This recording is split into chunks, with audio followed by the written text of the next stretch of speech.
Call this meeting to order. All rise for the Pledge of Allegiance. I pledge allegiance to the flag of the United States of America and to the republic for which it stands, one nation, under God, indivisible, with liberty and justice for all.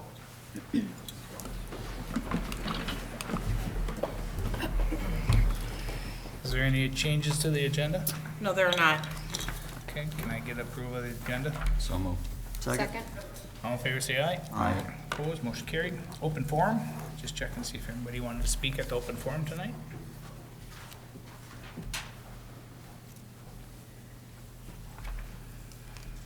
All right, consent agenda, approve the minutes, bills, purchase orders, investments, utility billing clerk, step increase. Can I get a motion to approve?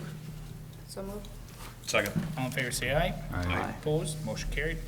We're gonna have a year in review. Colleen will be doing it.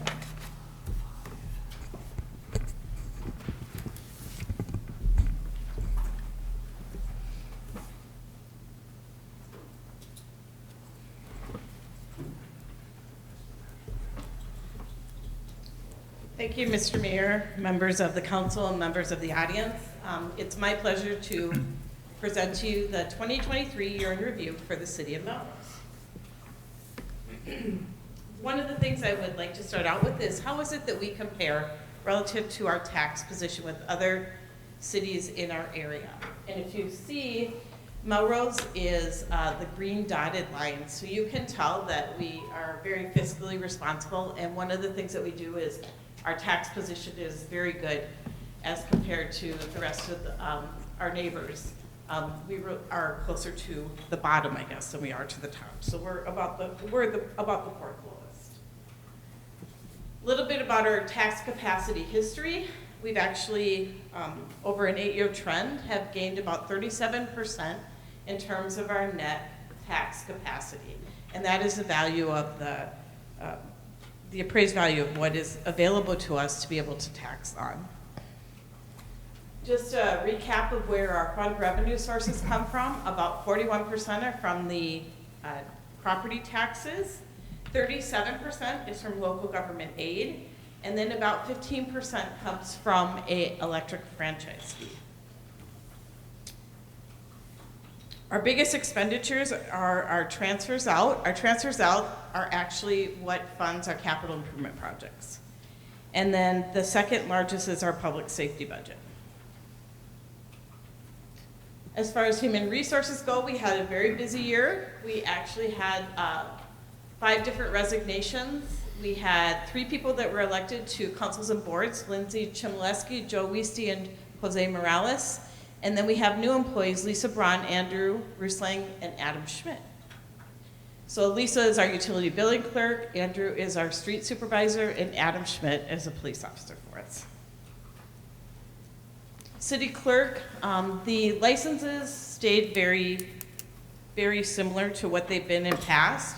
The rental licenses, just as a reminder, are on a 3-year cycle, so they get inspected every 3 years. Currently, we have 34 multifamily residential rental licenses and 78 single family. So the one thing that I think is really important to point out is there are many, many generous organizations that contribute to the city, whether it's to our ambulance department or our fire department or various other ways. We received over $55,000 in donations in 2023.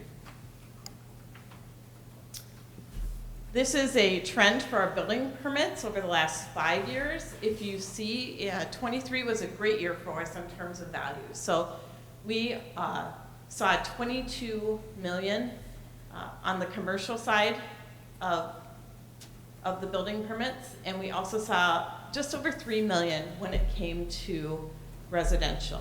The other thing that is interesting to note is that also our maintenance on the commercial side was actually quite a bit higher than it was in the past. So, just again, a 5-year comparison. Relative to the number of permits that were issued, we issued less residential than we did the year before, but our value was a little bit higher, and then the commercial was, as I said, a lot higher. So just kind of looking at a summary overall, with the exception of 2017, when Genio actually was in the process of getting a permit and building their facility, which was $33 million. And in 2016, when Centricare also was building, and that was $19 million. In 23, we did $27 million. Part of that is contributed to the apartment buildings that actually are being built. So in terms of economic development, looks a little different right now, but this obviously is the apartment buildings that are right next to City Center. This is a picture of the old US Bank building that was demolished and the new Quick Trip was built. The Quick Trip itself is, has been in operation now for a couple weeks, so they just opened up here a little bit ago. So Riverside Flats is the apartment building that is right next to City Center, and they're expected to be open the end of June. The other big apartment building that we did, received a building permit in 23, and we worked with them, was Wobegon Crossings, which is on the west side of town. Those are 73 apartment units, and it's anticipated that 2/3 of that space will be available for rent in September of 24. One of the other things that happened, again, through the generous support of the Lions primarily, and the Vision of the Arts Council, there was a new Welcome to Melrose sign that was put in place. This sign is located next to the Lake Wobegon Trail and right next to, right across the street actually from the feed, no, I can't think of the name, sorry. Streets Department. So just talking a little bit about the Streets Department, one of our biggest projects that happened in 2023 was the new park restroom. That turned out very well, but because we increased our camping, we had to put in a handicap accessible full restroom facility with a shower in it. There was also a new basketball court installed and new campsites. So there are 19 electric sites that are available for camping, along with 11 primitive sites that have always been there. So still to come in 24 will be a playground and some other enhancements in the park as well. One of the things that we were waiting on, and we were very happy that we were able to finally get the benches in place in 23. We had folks that donated to a bench program where they were purchasing a bench in memory of a loved one. And the problem was they were very far behind, but we finally did get the benches in 23, and so we were able to put those benches in. This is just an example of what they look like and the nice signs that are on them in memorandum of whoever the folks are donated them to. Melrose Female, that's what I was trying to think, I'm sorry. Anyway, so this is just another picture of the sign. So one of the things that we did in 23 as well, from a street department standpoint, is we did a micro mill project on 12th Avenue, Railroad, and 8th. It's a new type of mill surface that we have not done in the city before, and so we'll see how it holds up over the next few years. So far, we've been very, very pleased with the process and how it's holding up. First Street was completely reconstructed, also at 23. And then Railroad Avenue West was a road that is in the process of being completed.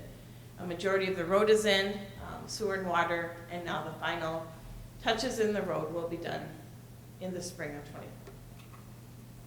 There's a new street sweeper as part of the street department. On the electric side, we had 18 total outages. 8 were scheduled maintenance, 9 were unscheduled. And then there was also a customer planned outage as well. So overall, from a reliability standpoint, that is very, very good for electric to have that few of outages in the community.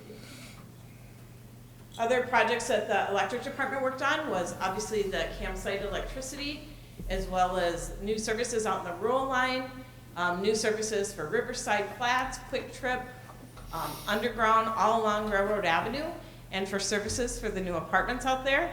They also finished the loop feed along Fifth Avenue by the new bridge, and they installed new streetlights along Craft Drive. Also converted some underground services in the Pickville area. So in 2023, just to give you a perspective, there was 18,000 feet of interduct and conduit, 18,500 feet of 15 kV cable that was installed, 9,500 feet of 600 volt secondary cable, 5 new switches, 4 new 3-phase transformers, and 10 single phase. And then the power plant itself did not run at any time to maintain the grid. However, there were 3 times that they were put on call for grid reliability. Under our wastewater water department, there was 1,756 gallons of biosolids that were hauled out. Of those, 355 loads and 230 were dry. 230 dry tons is what that amounts to. So every year we jet about 1/3 of the city's sewers, and that's with additional emphasis on trouble spots, and that was what happened as part of the routine maintenance this year as well. The Headworks building is complete. We are still working on some of the final issues that we are having in there, but for the most part, our Headworks building has been completed as part of our wastewater capital project. Hydrant flushing is a normal part of what we do every year, and the 23 is no exception to that. That was taken care of. The final clarifier is another part of our big capital project out of the wastewater plant, and that was put in, along with a new compactor, which produced 48 cubic feet of screenings per week.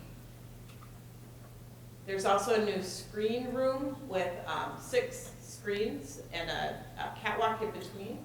So there's 3 screens on either side. One of the things we're hoping to do in 24 is to have an open house so people can come out and see the new wastewater facility. There's a new splitter structure that was put in as well out of the wastewater plant. One of the things that is happening, and one of the things that we continue to do, is we continue to do testing. We've been mandated by federally as well as by the state to test for a multitude of things. And so we continue to do that testing in our lab. There was a new primary pump that was put in, 2 actually primary pumps that were put in. We also, in addition to the testing we do in our lab, we also do contract testing through UC Labs. And we started that in September, and so far that's working out, September 1st, and so far that's working out pretty well. That's for our national, that's for our NPDES permit. There was also a new RAS pit that was put in. So there was 1.6 million gallons returned back to aeration. So again, annual reporting is something that we continue to have to abide by at the water wastewater level, and there are several different reports that are required every year. I will say that not only just for our wastewater department, but for our finance department and every other department that has to do any sort of annual reporting, we have gotten excellent scores on all of them. So it's a kudos to the staff and their meticulousness, I guess, in terms of what they do for this. There was an MPCA plan inspection. Our lab was recertified, and there was also inspection by the health department. Waters used in the city in 2023 were 627,567,000 gallons.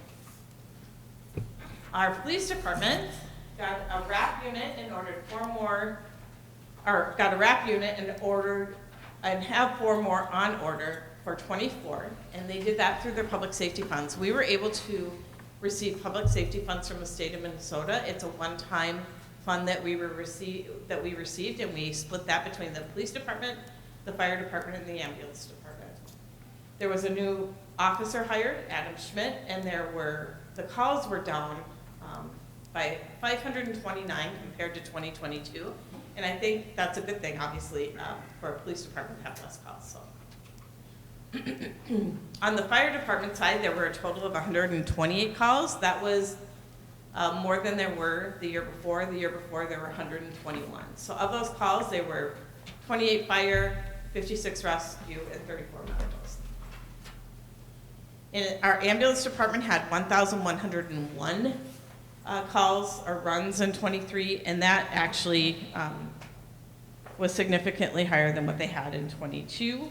In 22 they had 1,009, in 21 they had 973. So again, both the fire and the ambulance are seeing an increase in the number of calls that they're required to go on. This is just a breakdown of the number of patients. The ambulance department served 919 total patients.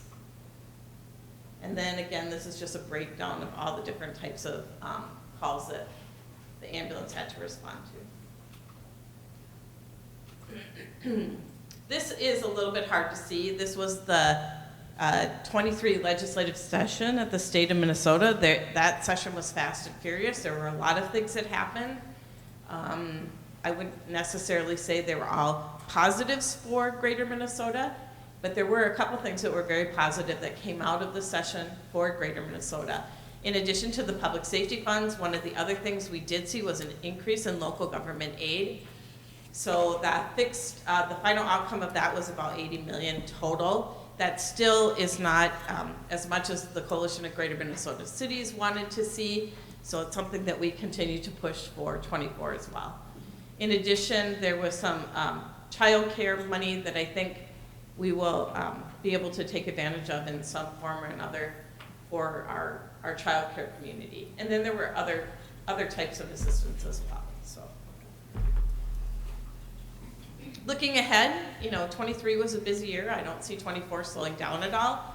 Housing, as always, continues to be a priority. We have a Main Street Road project that's going to be kicking off. We have a sidewalk along County Road 168 that should be starting. And one of the things, our goal is to fill some very key positions within the city. That is one thing that we have some key positions that we have not been able to fill yet. And so our hope is that we can get those filled here in 24. So I just want to end by saying thank you. Thank you, obviously, to the council for your guidance, your leadership. I see the president of MATA is here, Bob. I want to thank MATA for their vision when it comes to economic development. The Park Board, the Planning Commission, all of the various organizations that really make Melrose what it is. We really thank you for your leadership.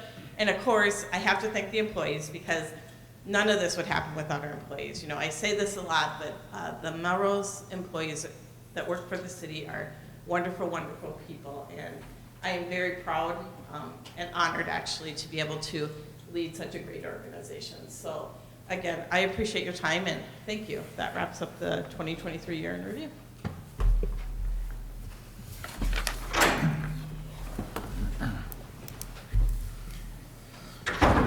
Yes, I would agree 100%. The city's been working its legs pretty hard the last few years, and the staff really goes out of their way, and volunteer organizations really work hard to keep our city the way it is. So I thank everybody in our community and office staff for all you do. We're on to reports. Chief? Good evening. Our February 24 report is traffic area. We had 12 citations, 39 verbal warnings, 3 written warnings. For 2024, we had 285 calls requests for service. Last year was 253. We ended last year on ICR 504. This year we're at 613, so a little bit of an increase over last year. Some of that is related to rental inspections. We do a third of the licenses each year. Thankfully, those will be or have been done in February, so we shouldn't have any more of those to close out unless somebody decides to rent out a different property or take over ownership. Some areas to highlight for the council. After 28 months of waiting, we have a squad car. So another couple months, we'll have equipment and we can use it. So we're on the schedule to get it put together as far as our lights and all that extra stuff. We're hoping my goal is the parade, but I'm not going to be too optimistic, just the way things have been going. Kaylin Rayner, our newest hire, started on Monday. We're working on training, uniforms are in, so you might be seeing her in the squad car being trained and probably getting behind the wheel pretty soon here too. So that hope is also by summer that she's up and running and we can put it in the schedule on our own. Talked with Andrew about the weather coming up for this weekend and whatever else. We are going to be issuing a snow emergency preemptively. We can always remove it, but we want to have as many people off the streets Sunday through Tuesday for the most part, so that the plow crews can truly plow the roads as opposed to go around and around and around and around. So that's the goal coming up. That will probably be hitting our social media stuff tomorrow to get people notified, and then all the other avenues that we generally use for snow emergencies. Thankfully, we don't do these very often, but with the anticipation, we're going to try and get ahead of things so people can plan. So it's about as much as I got, unless there's any questions. Thank you. All right, thanks, Chief. City Attorney report, Scott?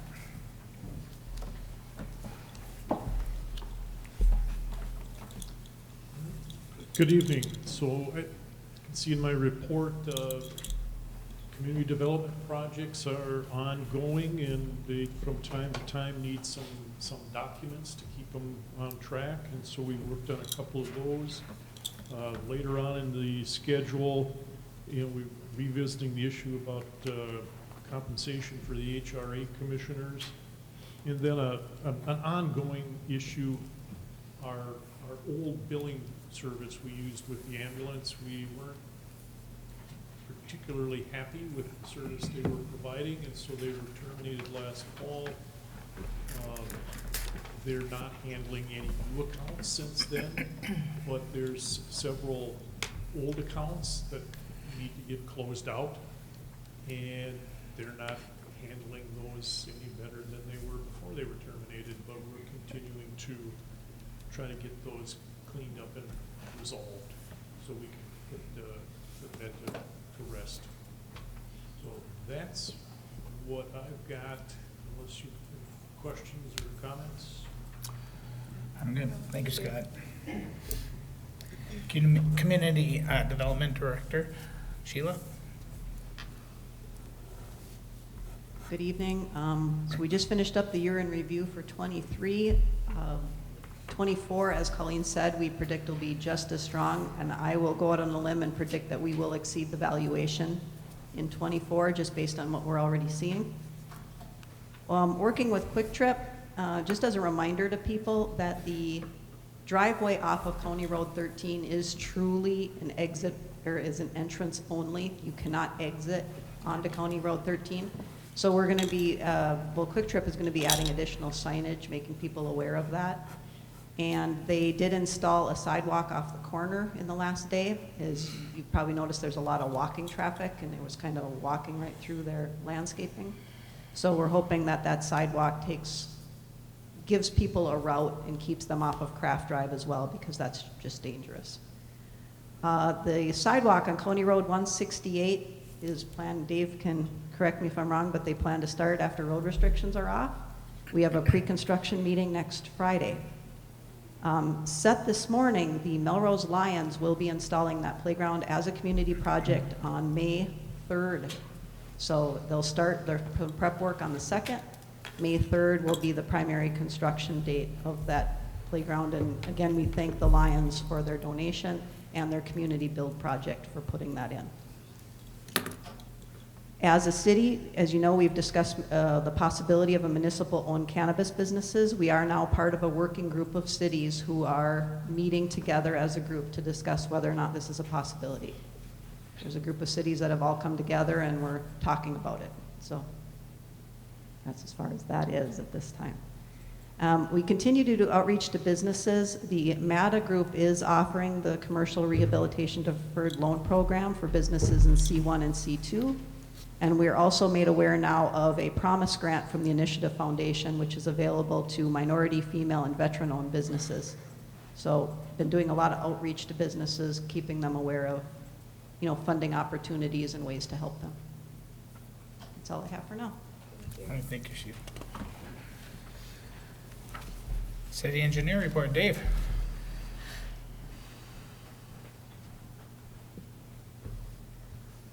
All right, good evening. I was hoping to have bids for you guys for Main Street tonight, but the county asked that we actually push those back a week, so we'll get bids next week, Thursday, for the Main Street project. Based on the amount of interest I'm getting, we're gonna have a lot of contractors bidding this thing, taking call after call for guys trying to work an angle and see if they can get their bid the lowest. So, fantastic news. I think we have over it's good news that the interest is out there. Nothing too troubling when we came up with anything I couldn't answer yet. So good news on that end. Sheila mentioned the recon for the county road sidewalk at my school there. It's going to be happening on Friday, and as soon as the snow melts again after it falls, they're going to be out there. So hopefully we'll see that thing built before we get too far in the summer here. So that'd be a good thing. The other thing I'll mention, we had a staff kickoff about a lead service line project we're doing. It's more of a utility item, but we're helping the city with identifying where we have lead water services in town, if there are any remaining. The nice thing is the Department of Health is paying us directly and not the city.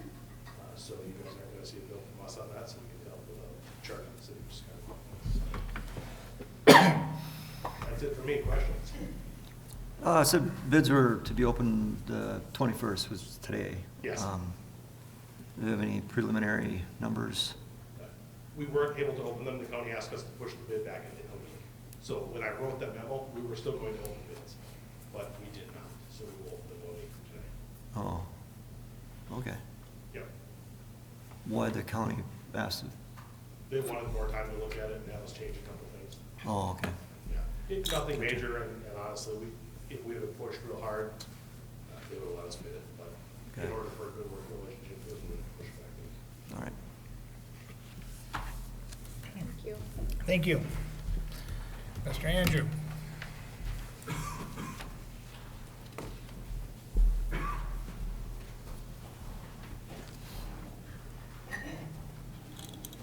Good evening. Just a little update from the streets and parks. Tree trimming has been completed from streets and parks perspective. Road salt 24 has been ordered. Streets weekend has begun. Now we're standing by. Trees for the park and campground have been ordered. They should be delivered sometime in May. Kayak launch has been ordered. We're going to pick it up at some point. Working on the paint striper replacement. I actually submitted the order today, and crosswalk has been ordered. So trucks are ready for the store. Finally. Any questions? Did we save any money on road salt this year? I don't. Just kidding. To be determined. Too early to be telling. Thank you, Andrew. Yeah. All right, we are on to action items.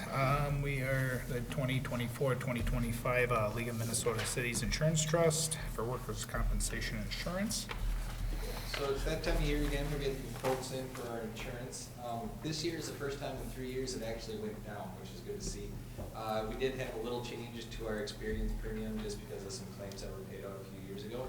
But yeah, overall down this year. The city's share would be $88,000, and then the public utilities would be $26,000 for 2024. Just looking for an approval on the quote from the League of Minnesota. All right, is there any questions on it? No, I won't ask my question about going somewhere else for bids this year, because I know the answer to that one already. At least you asked it. Yeah. I'll make a motion to approve. I'll second. All right, there's a first and a second. All in favor, say aye. Aye. Opposed, motion carried. And the public utilities did approve it also at the last meeting. Street Parks Department equipment purchase.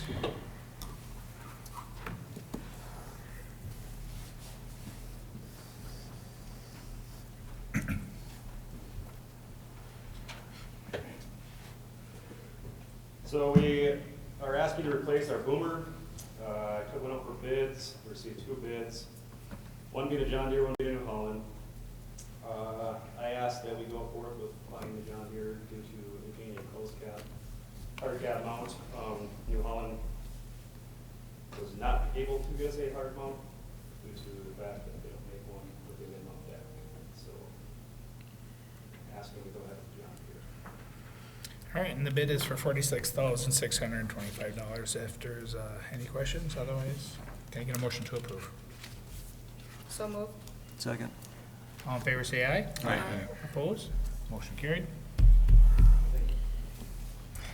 Agreement between Stearns County and the City of Melrose for providing early voting to the residents of Stearns County. Is there any questions?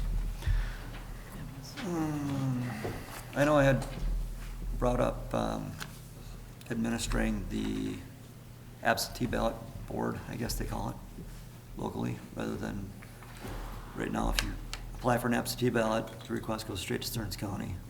And they, who knows what they do with it, but obviously they check it against the voter rolls and send a ballot out. But I had requested Patty to look into just managing it for the city of Melrose residents, keep it a little closer to home. I know there were some snafus in that, and it didn't sound like there were like a ton of absentee ballots because of the early voting that is mandated. So it's not that we'd be gaining a lot of, I don't want to see a repeat of 2020 when there's so much controversy with the elections. So I was thinking we could do our little part in making our elections a little more secure, but by just bringing that local, so that we're more sure that the people that are getting absentee ballots are the people that are supposed to be getting absentee ballots. But anyway, that doesn't sound like it would accomplish much, so there's your 2 cents that I looked into it, so otherwise no questions. Well, and I respect that opinion too.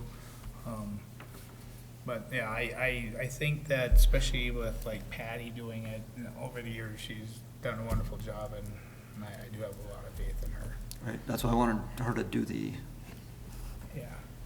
absentee ballot Yeah. administration. So if there's anything else, can I get a motion to approve the early voting agreement with Stearns County? So moved. Second. All in favor, say aye. Aye. Aye. Opposed? Motion carried. All right, request by the HRA per diem. Who would like to talk? So Ryan and I met with Nancy Raring, Karen Thorstensen, and Barry Haig, who is the new executive director for the HRA. They are requesting that the city consider providing per diem to their board members, similar to what other volunteer boards are given. The thought is that the HRA has a city council representative on the HRA board, and they're using Sauk Center as an example where the city pays the HRA board members $300 annually. So just to give you a little bit of history and background, the city HRA was formed in 1971 for the sole purpose of building a multi-family low-income apartment building, which is Roseview Manor. We owned that from 1971 to 2011, and then after 40 years, it was turned over exclusively to the HRA. So the HRA, that is their sole function, is managing Roseview Manor at this time. That is, just for clarification, a true Section 8 housing project. It is the one and only one in the city that the city or the HRA manages. So while we may have individuals who qualify for low-income housing, we will not be able to have any more Section 8 low-income housing exclusively in the city. So the funding for Roseview Manor is exclusive through the HUD, which is Housing Urban Development, which is a federal program. Any improvements that are made are through various HUD programs. We do have a city council member, as stated, that sits on the HRA board. Sauk Centers runs similar to us in that they have just one building. They have an HRA. The difference being their building is just a little bit bigger. But I did consult with Attorney Demick on this, and his opinion was issued. The HRA is authorized through Minnesota Statute 469.001 Subdivision 4. And you can pay commissioners a per diem of up to $75 per meeting attended. If the HRA elects to pay the per diem, it has the authority to do so out of the HRA's operating revenue. There is another statute, however, Statute 46041, that the actions that allows the city of Melrose may take in support of the HRA. And that is, the city can cover the cost of the per diem out of its revenues if it chooses to do so. So these two different statutes are in conflict of one another. And Scott is here, so he certainly can address this more than I can, but that's kind of the summary of it. And that's kind of where we're at. And they're not getting anything right now, right? Correct.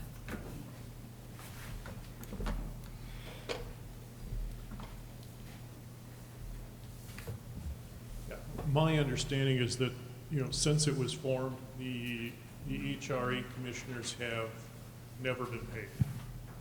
And in looking at, and reviewing the statutes, and there's a reference there to the 469.011, which in chapter 469, that's the city's or the state's statute chapter that, sets up and allows HRAs to be created.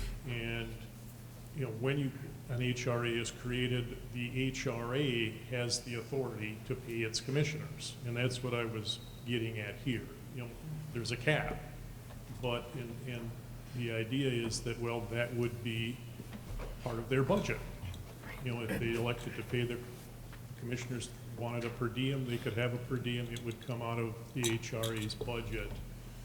And I think in thinking about this, to envision it, the city, I think, typically pays per diems for things like planning and zoning or the park board. These are boards that are created by the council, but they're not really independent agencies. They, exist to review matters and make recommendations to the council. The HRA, when it's created, and granted, it's created by the city of Melrose, but it's a separate standalone organization. It's more akin to public utilities. It is legally its own entity. It can be sued separately. It hires its own people. It has its own budget. The city's only point of connection is appointing the commissioners. So, to my mind, the HRA is more like the Utilities Commission. It's an enterprise, and it's got it. And so, I think in the past, thinking was, if they want to pay the commissioners, then they're free to do so. Budget for it, and it's part of their, their budget and part of their operation. Well, they have not. I understand that other communities have provided support, basically, to pay these folks. Do you want to do that? I get, that's up to you guys. I did see that, there is a section of 469 that talks about what cities can do to support their HRAs.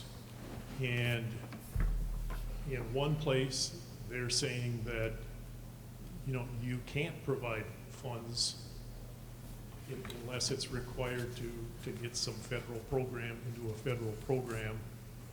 But in the other, but then later it says that you can do any and all things necessary or convenient to aid or cooperate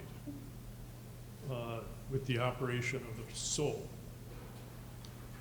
What do you do when there's a conflict? Well, you see if the courts have looked at it. They haven't. Nothing. There is one attorney general's opinion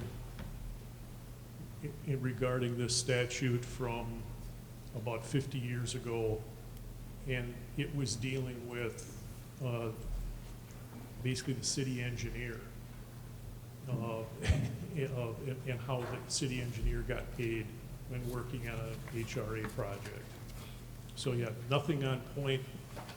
It's vague. Other communities have decided to go ahead and make a donation. Melrose hasn't. As I said, my opinion to the city administrator, we can make arguments both ways. It's just, we can say no, and people are going to say, but what about this here that says you can do it? We can rely on that, and then there's, well, what about this that says you can't? How's it going to play out? Your guess is as good as mine. So Scott, sort of like on all the boards, planning and zoning, we can trump anything they do. Us as the city council, correct? Yeah. In all regards, where Yeah, that's a they- board, we they- can't trump it and say, Planning and zoning? well, we can do planning and zoning, we can do, Parks and Rec board, but we really can't do that for the HRA, right? So we have really no control over them. They're controlled by what, in their statute, by the statutes and the ordinance that created them. There are some things that they would have to go back and ask the city to approve, but these tend to be bigger projects. You know, if they were gonna build a new project and were looking for funds, you know, they would have to come to the city to work on that. But with their existing building and rental, yeah, the city doesn't have any input or say into that. That's all done by their board. They hire, like I say, they hire their own staff. They handle it all internally. I think in the past, maybe once every couple of years, the director would come in and give a brief kind of, here's what's going on over their report, but we don't even see their budget. Okay. I guess that makes sense. I would probably say I'd go with Scott's recommendation. I don't wanna put us, yeah, whatever, council. Well, I guess it's not something that we need to decide tonight. I guess we could probably ask for some more information, like, just thought of it, the running revenues, expenses from the HRA, right? Just to look at their financials and see whether or not that's easily fundable or not. I don't know if we have the legal authority to request that. Well, you can ask for it. Right, If they say no, there's not much. right. I mean, I guess I would have to look into it and say, well, are they subject to the data practices the same as, I mean, they're a public body. Is their information public? Maybe they have to provide it at the end. Yeah, and I just want to be clear, I don't have any problem with, like, the board members getting a per diem. I mean, they put time in and probably from phone calls and everything else, so. That's not where the issue, it's just where the money comes from to pay that or whatever. It's not a large sum, but it's annual. Yeah, and I don't think anybody's saying that they shouldn't get something. Right. But it's, where should the money come from? Right.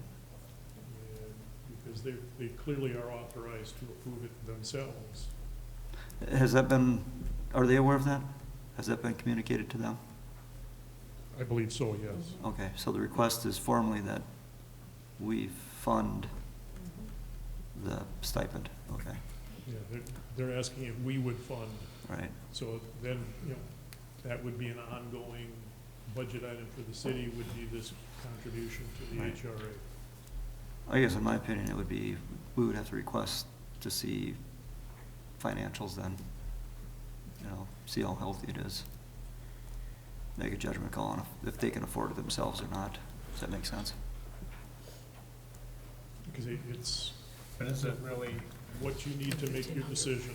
Right, I mean, like I said, what's that? well, is it really, I mean, we have no control over it. Well, we can deny the request to pay that, right? Yeah. I'm not that's saying we just- would, I'm No, just saying, I'm just saying, we have no control over it, so why would we pay, like, it would be like us paying for, you know, the Chamber of Commerce, pay their directors' wages or people on the board there. It would be Oh. sort of similar, I mean, we really don't have no Right. control over it, it's sort of, before the chamber gets any ideas, yeah. there is no statutory authority for the city to do that. So that's the only thing that I worry about, if we have no control, I don't want us to. That would be a hard no. The only control we have is just one voting member right, of it. So, Mr. Mayor, they did ask that you take action, or they brought their request before the council this Yep. evening. I mean, I'm fine with the 1,500. It'd be nice to get a little bit of feedback from them. I mean, at least know how it's going over there, if they're gonna come in. And I with a can't little give you guys any feedback update. because their last meeting was held on a council night, so I wasn't at that meeting, so I was unaware of this. So I can't even aren't answer the questions. meetings still done every third Monday at It 4:45? had to change because of, Matt McDonald and his job. So, If you would like, I can have Barry come and do a presentation, it's probably long overdue. Would it be better to do a donation instead of like calling it pay, like a payroll? I don't think we can do a donation because I don't think it means public purpose that way. I'm not the attorney, but I've just heard Scott tell us that Yeah, many times. at the end of my, is that if you wanted to do this, I think it would be, the city writes a check to the HRA, it goes into their account with the understanding that that's what they're gonna use it for. You hope they do. We got somebody that's on it, so we should be able to know at the next meeting Yeah. what they did with it. Yeah. So, Yeah, we don't need to make a decision tonight either, and this isn't, So we want to table it? we could table it, and we could request financial information if they're willing to share it. What you could do is, there is a new director, and it would be nice if you guys wanted, we could invite him to the next meeting, and he could come and just tell you about what's happening at Roseview Manor, because they are making some changes and everything that's going on there, so that might be Yeah. something that would be helpful, if you would like. I can invite him to the next meeting. okay, let's do that. Okay, we'll table it. All right, You need an action on that, Patty? thank you, No. Scott. Yeah. I'll make a motion to table it. Second. Okay, there's a first and second, all in favor, say aye. Aye. Opposed, motion carried. Thank you, Scott. All right, ambulance department vehicle request. You guys want to do your presenting? Great. You'll have, Yep. you have the Yeah. spreadsheet you had? I don't know if I have, I might not have that on the agenda. I think they just have it in their packet. So I can get that for you.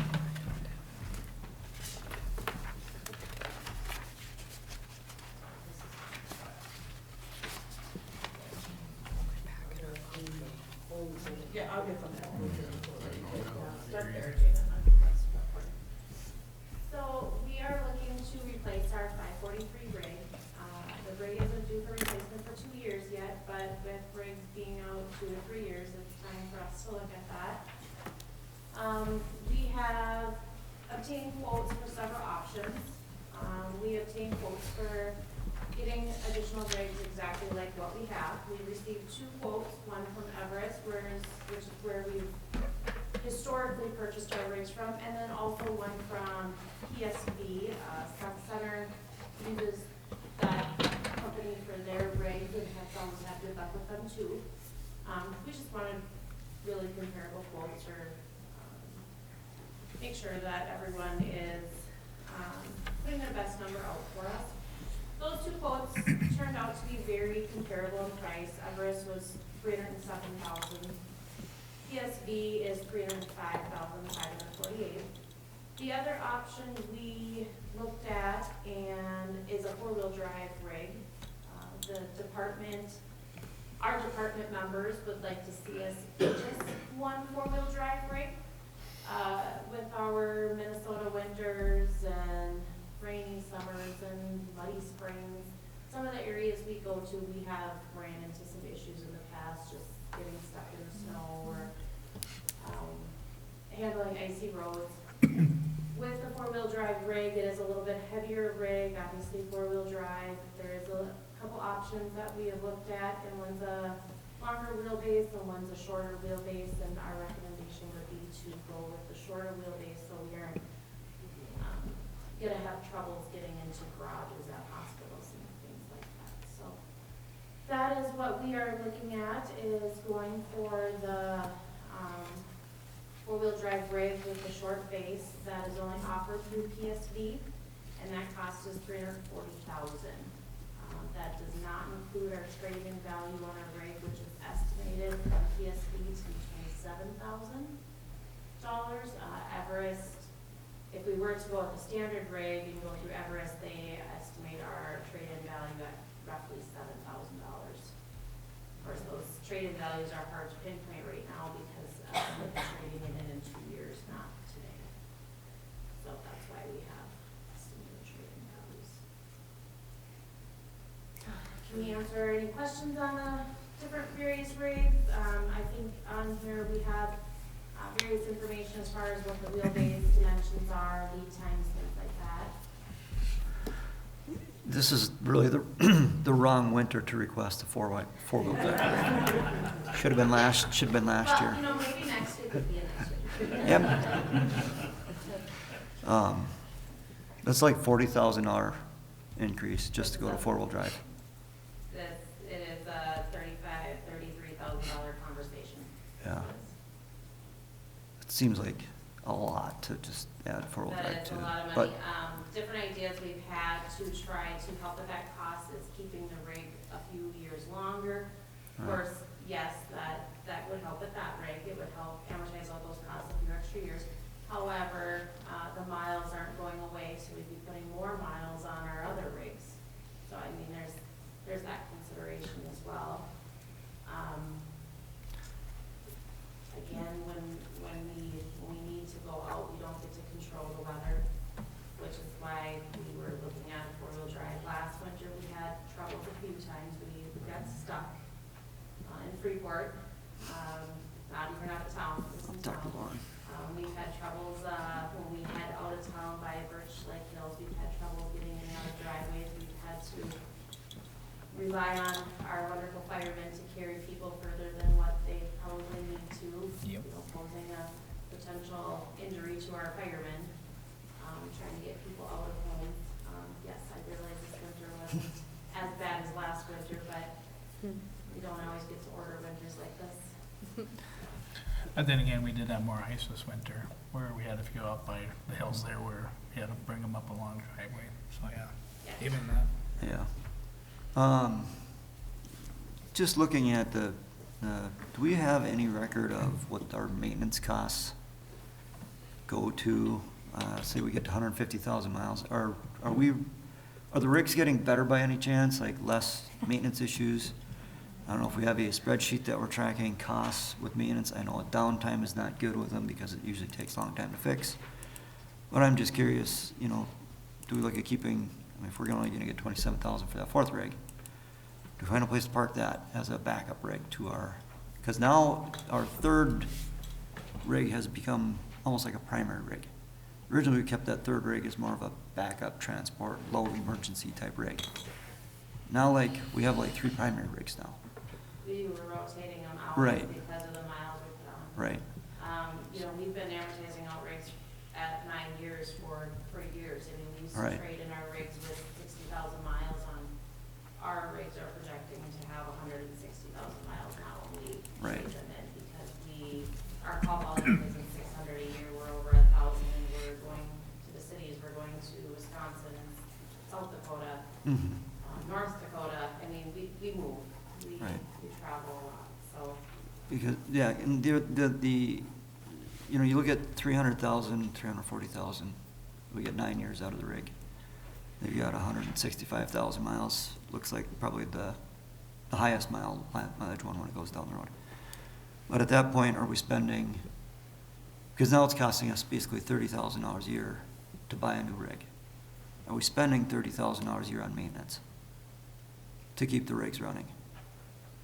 Does that make sense? I would have to phone a friend to Ryan to help with the. Phone a friend. I know it's historic. And maybe Ryan could, I don't think that we spent $30,000 per rig on Right. keeping them running, but I have personally been in situations where our rig doesn't work and we're sitting on the side of the road with a critical patient, and that is not fun.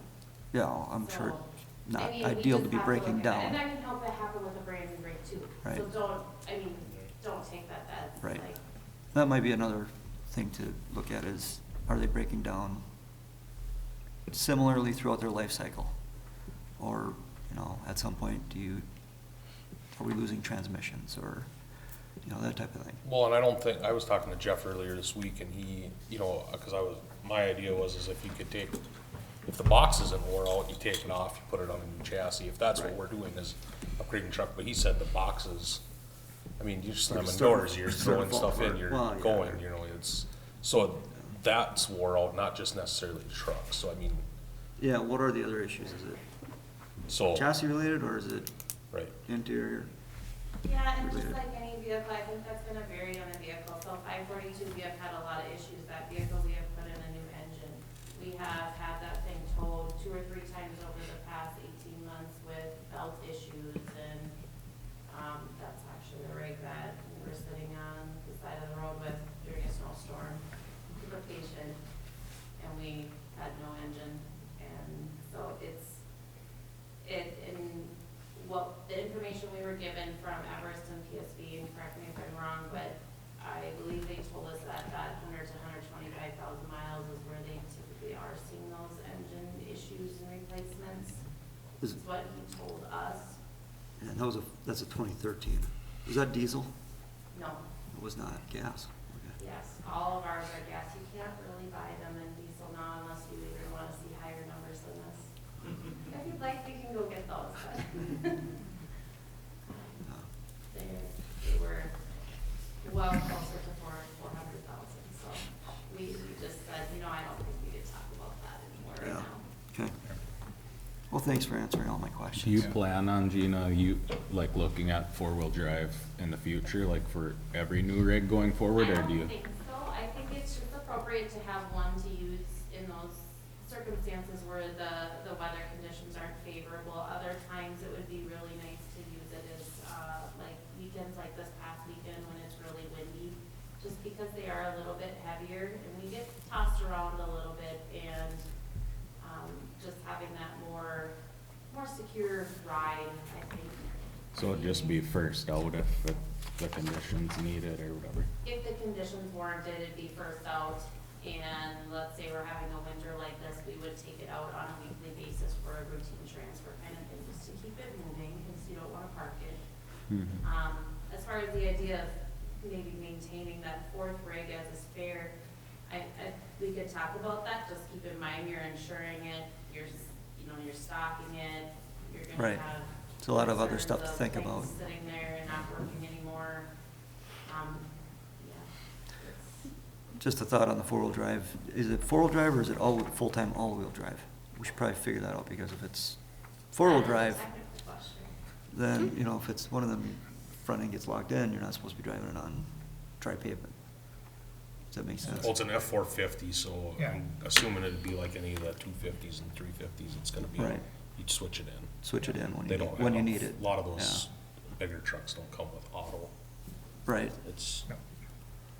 I don't So- know, Dave, you so got, anyway. you got some of them, right? Just want to make sure. We have a 550 and it operates just like the 350s. Right. So you really don't want to run it on dry pavement, the 4-wheel drive. Is that correct? Actually, the way they are today, and we have a Ford, and you can run on dry pavement. Okay. They're matched, so as Okay. long as you get the same size tires. Yep, they get the front differential, doesn't matter. Okay, all right. Yep. Sounds good. I think I would recommend that we consider it a 4-wheel drive, just because I've helped push you out. I really don't like doing that. Those things are heavy, so. Well, Thank you, I think Joe. Big picture, it would only take one injury of somebody, and that $33,000 might look pretty low. I mean, when you look at, that part of it, Yeah, so. right. And it's not just the 4-wheel drive difference, it's just the sheer cost of rigs today. Oh, It's absolutely. a bummer. 18 months ago, this conversation was a $250,000 Right. standard rig, so right.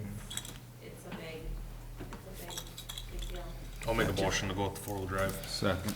Okay, all in favor, say aye. Aye. Opposed, motion is carried. Resolution number 2024-15, resolution approving conditional use permit request from Franklin Outdoor Advertising for billboard. Hello, at the Planning and Zoning Commission meeting on February 26th, the commission held a public hearing at the request of Franklin Outdoor Advertising. The applicant wants to install a stacked sign with 4 advertisers, 2 boards on each side. Billboards are permitted by conditional use permit under the zoning ordinance. Mike Yuso is the owner of this parcel, and tonight Brad from Franklin Outdoors is here if you have any questions for him. The Planning Commission recommends to the council that the conditional use permit be approved. The planning report as approved was attached in your packet. Since the planning and zoning meeting, the permit from MnDOT has been obtained by Franklin Outdoors, and it was included in your exhibits. And here's a picture of the sign, just in reference, it is just south of Carson's Industries as you jump Main Street. Do you want me to go back? Yeah, go back one. And so Harlan, Hector's property there has the storage sheds. That's Blue Door Storage. So it's just on the other side of Craft Drive, right near the, you know, the interchange that goes over near Central Care. Is there any questions or concerns? Don't see a problem with it. All right. Can I get a motion to approve? So move. Second. All in favor, say aye. Aye. Opposed, motion is carried. Request to participate in Melrose School District's antenna project. Chief? Yes, related to all of this, I had approached Superintendent Winter about the idea of adding an antenna or an antenna system to the public schools. Centricare recently did this upgrade. We have had issues in Centricare operating our radios. Once we got past the ambulance bays, our radios were pretty much non-functioning. Dispatch was aware anytime we went out there that they'd have to call our cell phones or they'd call into the hospital. They need to get a hold of us for anything. Similar concept up at the public schools. Since we went to the 800 megahertz system, once you get in past the cement walls, the concrete, and then just the depth of the building altogether, radios are either useless or non-functioning. We use our cell phones or staff calls, dispatch if we need additional units and those sorts of things for whatever we're doing up there. So once Centricare had this system in place, we understood what it was and how it worked. I went to Mr. Winter, requested that we look into this option anyway. It was originally out there early on, and we were aware that you put a tower on top of the building or on the building to do this when we were having these issues long ago. But at those prices, nobody was interested in doing so. It was just my thoughts that with the public safety money that we have available, that would be an area to fund some of it, as well as any funds that the school may have from programs they could look into. Basically just propose the option, see where it could go. Mr. Winter did send back that he was looking for some cost sharing on it. I'm comfortable with the 25% that was requested for the city, as we are in there on a weekly basis.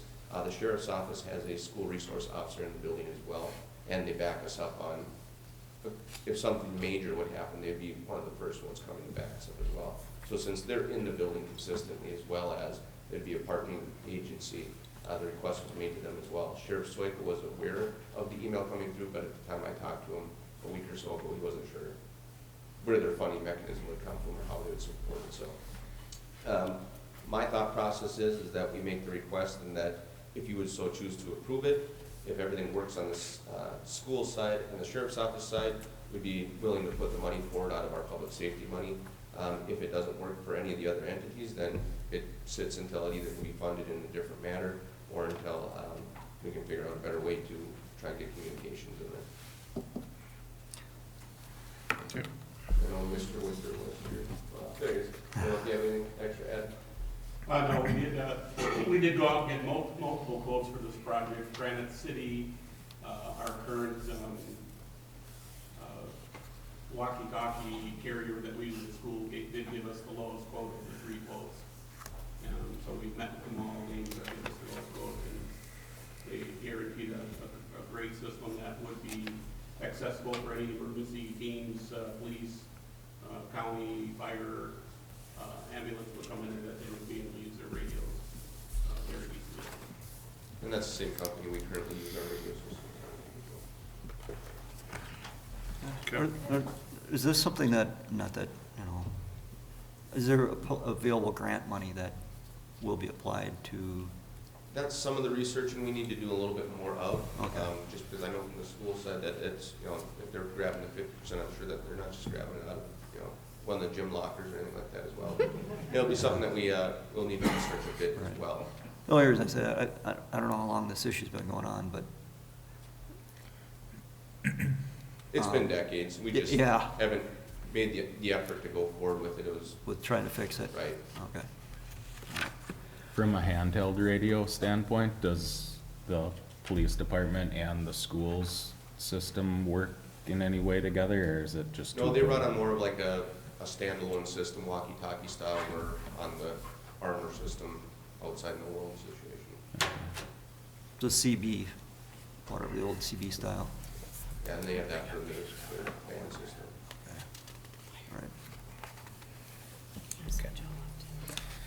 All right. If there's no questions, can I get a motion to approve? So moved. Second. All in favor, say aye. Aye. Opposed? Motion is carried. All right, fire department policy. Want to take that since she was gone? So the BCA performed an audit on fingerprint-based background checks and other policies in place for our fire department. It was determined that the fire department policy needs to include policy on fingerprint-based criminal history record information checks made for non-criminal justice purposes. So we are just, there was a red line policy and a final policy in your packet. We're asking you to give consideration in approving the revised fire department policy. Okay. Is there any questions? Can I get a motion to approve? Move. Second. All in favor, say aye. Aye. Opposed? Motion carried. There was no old business, there's no new business. There was a couple informational items. Is there any questions? Can I get a motion to adjourn? So move. Second. All in favor, say aye. Aye. Opposed? Meeting adjourned.